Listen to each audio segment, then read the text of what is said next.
కర్ణాటక రాజకీయం రోజురోజుకి రంజుగా మారుతోంది. కాంగ్రెస్లో CM Siddaramaiah versus deputy CM DK శివకుమార్గా వార్తలకెక్కుతోంది. కాంగ్రెస్ అధికారంలోకి వచ్చినప్పటి నుంచి ఇదే చర్చ రచ్చరచ్చగా మారుతోంది. తాజాగా సీఎం సిద్ధరామయ్య అనుచరులపై అధిష్టానం వరుసగా వేటు వేస్తుండటంతో సీఎం సీటు వ్యవహారం మళ్లీ రాజుకుంది. కాంగ్రెస్ పాలనలోకి వచ్చి 2.5 ఏళ్లవుతోంది. రాష్ట్రానికి ఏం ఒరిగింది? ఎన్నికల్లో ఇచ్చిన హామీలు ఏ మేరకు అమలయ్యాయి? సగటు ఓటరు సంతోషంగా ఉన్నారా లేదా? వీటిపై కదా ప్రతిపక్షం నిలదీయాల్సింది, అధికార పక్షం ఆలోచించాల్సింది. కానీ ఇవేవీ పట్టనట్టుగా పవర్ షేరింగ్ సమస్యే రాష్ట్ర ప్రధాన సమస్యగా మారిపోయింది.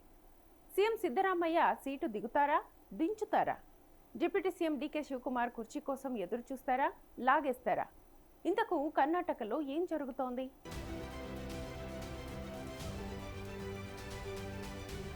గత కొన్ని నెలలుగా కర్ణాటకలోని సీఎం సీటు రగడ ఎడతెరగ్గా కొనసాగుతూనే ఉంది. అయితే ఈ వ్యవహారం 2.5 ఏళ్లైనా ఎటూ తేలడం లేదు. కథ ముందుకు సాగడం లేదు. అంత మొగలి రేకులు తెలుగు సీరియల్లా అలా సాగుతూనే ఉంది.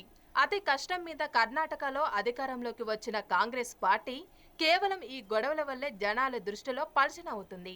ఇందుకైనా కాంగ్రెస్ కు ఓటేసామా అనుకునే పరిస్థితి తలెత్తుతుంది. ప్రధాన ప్రతిపక్షానికి పెద్ద పనే లేకపోతుంది.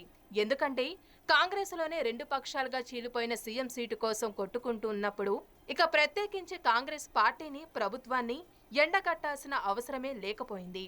మహిళలకు ఉచిత బస్సు అనే మాట తప్పించి కాంగ్రెస్ పెద్దగా సాధించింది ఏమీ లేదని ప్రజలే పెదవి విరుస్తున్నారు. పైగా అవినీతి పెంచి పెరిగిపోయిందని బీజేపీ విమర్శిస్తుంది. ఒకవైపు యుద్ధం, చుమురు సంక్షోభం, పెరిగిపోతున్న పెట్రోల్, డీజిల్ ధరలు, నిత్యావసర ధరలు, వీటిని పట్టించుకునే వారే లేరు. కాసింతైన దృష్టి పెట్టాల్సిన సీఎం సిద్ధయ్యకు ఇప్పుడు తన సీటు కాపాడుకోవడమే పెద్ద టాస్క్ లాగా మారిపోయింది. పైగా డీకే శివకుమార్ వర్గానికి ఆనందం కలిగించాలా అధిష్టానం వరుసగా సీఎం సిద్ధరామయ్యకు అనుచరులపై నిర్దాక్షిణ్యంగా వేటు వేస్తుంది.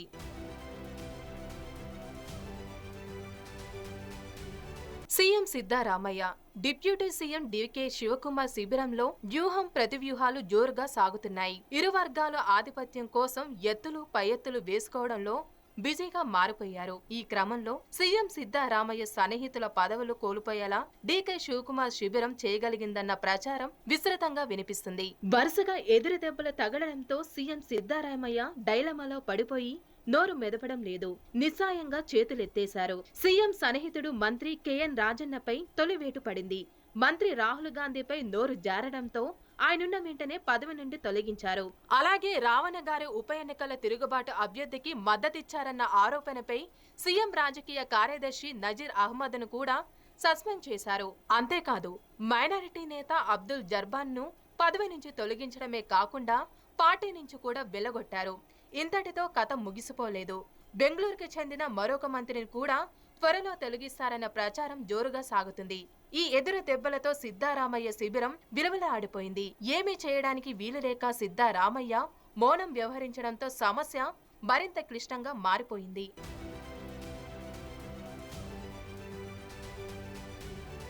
గత శాసనసభ ఎన్నికల్లో కాంగ్రెస్ విజయానికి ఆ పార్టీ నేతలు సిద్ధరామయ్య, డీకే శివకుమార్ చక్రం తిప్పిన మాట వాస్తవం. డీకే అందరినీ కూడగట్టడంలో, పార్టీకి ఆర్థికంగా వెన్నుందడంగా నిలవడంలో కీలకంగా వ్యవహరించారు. వారిద్దరి చాణుక్య వ్యూహరచన వల్లే రాష్ట్రంలో కాంగ్రెస్ అధికారంలోకి వచ్చింది. ఆ సమయంలో సీఎం సీటు ఎవరికి అన్న విషయంలో ప్రతిస్తంభన నెలకొన్న మాట వాస్తవం. అధిష్టానం చివరికి సిద్ధరామయ్య వైపు మొగ్గు చూపింది.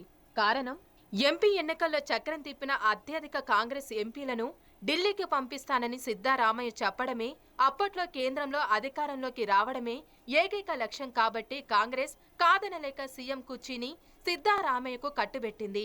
ఆ సమయంలోనే 5 ఏళ్ల పవర్ ఇద్దరి నేతలకు చెరిసగం అన్న ఒప్పందం కుదిరింది. ఆ సగం కాలం పూర్తయిన సిద్ధరామయ్య స్వచ్ఛందంగా సీఎం పదవి నుండి తప్పుకోలేకపోగా తానే పూర్తికాలిక సీఎం అని పలు సందర్భాల్లో అంతరంగికులతో చెప్పారు. ఈ వ్యవహారం నచ్చని డిప్యూటీ సీఎం డీకే శివకుమార్ పావులు కదపడం ప్రారంభించారు. ప్రస్తుత రాజకీయ పరిణామాలు ఆ వ్యూహ ఫలితమే అని విశ్లేషకులు అంటున్నారు.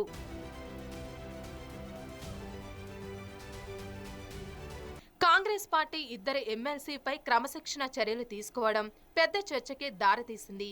సీఎం సిద్ధరామయ్యకు దగ్గరగా ఉన్న నాయకులు కీలక పదవి నుంచి తొలగించడం ఖచ్చితంగా రాజకీయ సంకేతంగా అని చూస్తున్నారు. ఈ చర్యలపై మైనారిటీ వర్గాలు అసంతృప్తి వ్యక్తమవ్వడం కూడా పార్టీ అంతర్గత సంక్షోభమని పెంచుతుంది. సాధారణంగా పార్టీ డిసిప్లిన్ కంటే ఎక్కువగా శక్తి సమీకరణాల్లో భాగమా అన్న అనుమానాలు కూడా కలుగుతున్నాయి. ఇద్దరు నేతల మధ్య పవర్ వార్ తలెత్తినప్పుడు అధిష్టానం చక్కదిద్దాల్సిన పోయి మరింత మంట రాజేస్తుందన్న విమర్శలు వినిపిస్తున్నాయి. డిప్యూటీ సీఎం డీకే శివకుమార్ నేరుగా తిరుగుబాటు చేయలేకపోయినా ప్రెజర్ పాలిటిక్స్ ప్లే చేస్తూ కుర్చీ దశగా అడుగులు వేస్తున్నట్టు కనిపిస్తుంది. అలాగే సిద్ధారామయ్య మౌనం వ్యూహాత్మకం అనిపిస్తుంది. ఈ విషయంపై మీడియా పలు ప్రశ్నలు స్పందిస్తున్నా సిద్ధారామయ్య అంతా హైకమాండ్ చూసుకుంటుందని, అదే నిర్ణయం తీసుకుంటుందని అన్నారు.